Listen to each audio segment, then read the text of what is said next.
I never thought about it for a moment. All I did was be scared and think they'll tell me what to do. I've seen everybody do it. I've been backstage. I assume I've absorbed some of that skill, whatever it may be. And when I first got out there, I realized this is not what it looks like.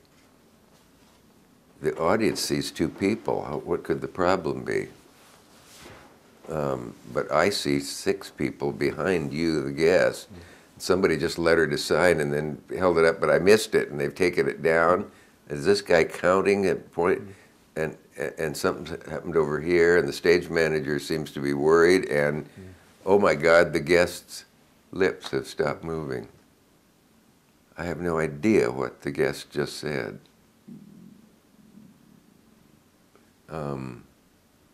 And I learned finally to have something ready, like, do you have any hobbies? Wondering what on earth it was following. Or my lady producer said, ask, do you pee in the shower? Everybody has an answer to that, and you'll think of it. And, you know. But after a while, getting knocked down by a wave every day and getting up to your knees just in time to get knocked down by the next one on Tuesday and the next one on, and so you gradually get into the rhythm.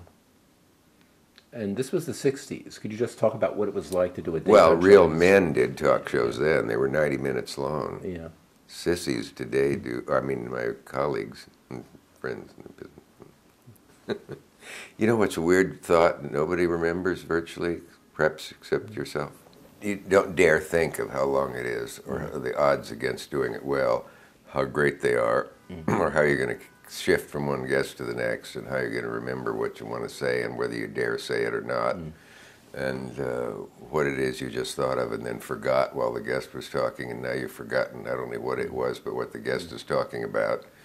And then you get a big unexpected laugh and wonder what you said, and just 1,000 little ladyfinger firecrackers are going off in your brain all over the place. While on camera, you look perfectly calm. When you watch it later, you don't look neurotic. You don't see your twitches. You don't see your anxieties and fears. And the camera lies in your favor. That crap about television camera being an X-ray camera that reveals the truth is such crapola. I think that's the proper Italian pronunciation. I've sat with the biggest phonies in the world and thought the audience is just going to laugh at how phony they obviously are. And by God, they aren't when you see it. So I later learned to point it out for those who might have missed it. And I don't remember who the guest was. I once said, did you manage to hear any of what I had asked you? By the way, if anybody ever offers you any of those daytime shows, the network thoughtfully reused the tape to tape Let's Make a Deal. And I found this out too late. Some idiot in my employ failed to, a lawyer perhaps, to tell them don't erase the shows or ditch them. And it's one of the saddest things in my life because always I'm thinking of one more thing that was there.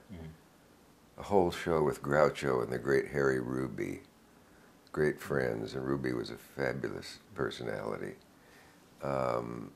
Actors that were never ever seen again or before on talk shows. Robert Ryan, George Sanders, Gail Sondergaard, Fred Clark, people that everybody recognizes from the movies.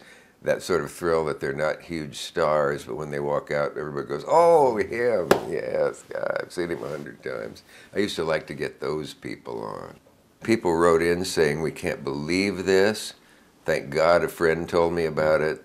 The network never promotes it. Nobody knows it's there. It's a shame. We know it's going to go off. What can we do?